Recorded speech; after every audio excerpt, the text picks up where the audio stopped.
La vida de Cleopatra Sebnem. Filopátor, última reina de la dinastía ptolemaica de Egipto, constituye uno de esos episodios históricos que demuestran que el carisma, la inteligencia política y la habilidad para navegar entre potencias gigantes pueden convertir a una sola persona en un mito que atraviesa siglos. No hay figura femenina de la antigüedad más conocida y más malinterpretada que Cleopatra.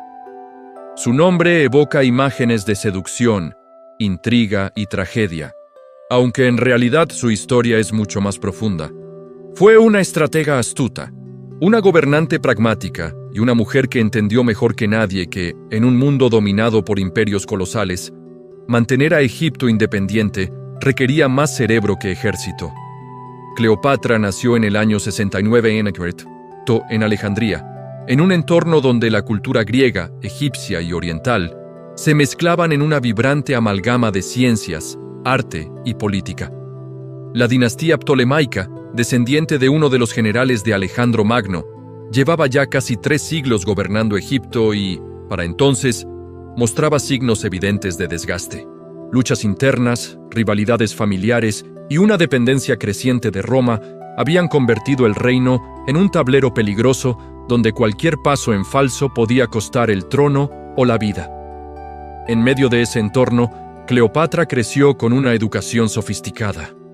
Dominaba varios idiomas, se dice que hasta 9, entre ellos el egipcio, algo que ningún miembro de su dinastía había considerado necesario en siglos. No era un adorno cultural, sino un gesto político, un mensaje claro de que pretendía gobernar no solo desde Alejandría, sino desde el corazón simbólico del país. Cuando su padre, Ptolomeo XII, murió, Cleopatra heredó el trono junto a su hermano Ptolomeo XIII, de acuerdo con la tradición familiar que combinaba matrimonio y gobierno compartido en formas que hoy pondrían a temblar a cualquier jurista. La convivencia, como cabía esperar, fue todo menos pacífica. Los consejeros del joven Ptolomeo XIII temían el talento y la determinación de Cleopatra, y pronto comenzaron a maniobrar para apartarla del poder. La reina, que jamás había sido de las que aceptan un no como respuesta, reaccionó buscando apoyos y estrategias diplomáticas. Sin embargo, la situación se deterioró y terminó huyendo, no derrotada, sino en un repliegue táctico digno de manual. Fue entonces cuando Roma, como siempre, apareció en el escenario. En el 48 a.C., Julio César llegó a Egipto persiguiendo a Pompeyo en el contexto de su propia guerra civil. Cleopatra vio una oportunidad única para recuperar el trono y no dudó en aprovecharla. La famosa escena en la que aparece envuelta en un tapiz o saco de lino, dependiendo de la versión, no era un acto de seducción cinemática, sino un golpe maestro de audacia política. Quería acceder a César sin pasar por filtros ni cortesanos enemigos, y lo logró. Para sorpresa de todos, César no solo la escuchó, sino que apoyó su reclamación. Lo que siguió fue una guerra corta, compleja y algo embarazosa para los egipcios, culminando con el triunfo de Cleopatra y la muerte de Ptolomeo XIII. La reina recuperó su poder y, por si fuera poco, consolidó una alianza francamente ventajosa con el hombre más poderoso de Roma. Cleopatra ofreció a César no solo apoyo político, sino algo que él siempre había deseado: estabilidad en Oriente y la promesa de una relación diplomática sólida. Su unión, política y personal, derivó en el nacimiento de Cesarión, quien, aunque nunca fue reconocido plenamente por Roma como heredero legítimo, sí representaba un vínculo directo entre Egipto y el destino del poder romano. Cleopatra viajó incluso a Roma, donde su presencia provocó fascinación, incomodidad y un sinfín de rumores. La reina no solo impresionaba por su presencia, que las fuentes describen no tanto por su belleza física como por su magnetismo, su inteligencia y su forma de hablar, sino también por la incomparable sofisticación de la cultura alejandrina que representaba. Sin embargo, la fortuna es caprichosa, y el asesinato de César en el 44 a.C. cambió todo. Cleopatra regresó a Egipto con rapidez y una claridad absoluta. Debía proteger a su hijo y mantener su reino intacto en un mundo que volvía a resquebrajarse. Roma se sumía nuevamente en guerras civiles, y Cleopatra, pragmática hasta la médula, esperó el momento oportuno para elegir a quién apoyar. Su instinto la condujo, poco después, a una alianza con Marco Antonio, uno de los hombres fuertes del nuevo orden romano. Y si con César su relación había sido una mezcla de intereses y respeto, con Antonio la historia adoptó tonos más intensos, apasionados y peligrosos. Antonia la veía como una aliada indispensable en Oriente. Cleopatra lo veía como un socio capaz de equilibrar la abrumadora influencia de Roma. Su encuentro en Tarso, con la reina llegando en una barcaza adornada con púrpura y oro, suele ser descrito como una escena teatral, pero en realidad fue una jugada política calculada con precisión. Cleopatra sabía que la imagen lo era todo. En un mundo de generales, discursos y ejércitos, la majestuosidad podía ser un tipo distinto de poder. Antonio, por su parte, quedó deslumbrado no por la puesta en escena, sino por la habilidad de Cleopatra para convertir un acto protocolario en una declaración de fuerza.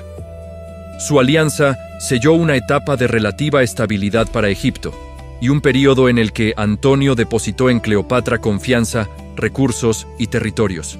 Juntos tuvieron 3 hijos y construyeron una relación política que Roma observó con creciente recelo. No era solo la influencia de Cleopatra sobre Antonio, era la sospecha de que Oriente, con su riqueza y su sofisticación, estaba absorbiendo a uno de los pilares del poder romano. Octavio, sobrino nieto de César y rival directo de Antonio, explotó este temor con una campaña propagandística casi artística. Pintó a Cleopatra como una reina oriental peligrosa, manipuladora, enemiga de la romanidad y amenaza para la estabilidad. Que la realidad fuera distinta carecía de importancia. La propaganda, como siempre, tenía más fuerza que los hechos. La tensión culminó en la célebre batalla de Accio, en 31 a.C., donde las fuerzas de Octavio se enfrentaron a las de Antonio y Cleopatra. La derrota fue decisiva.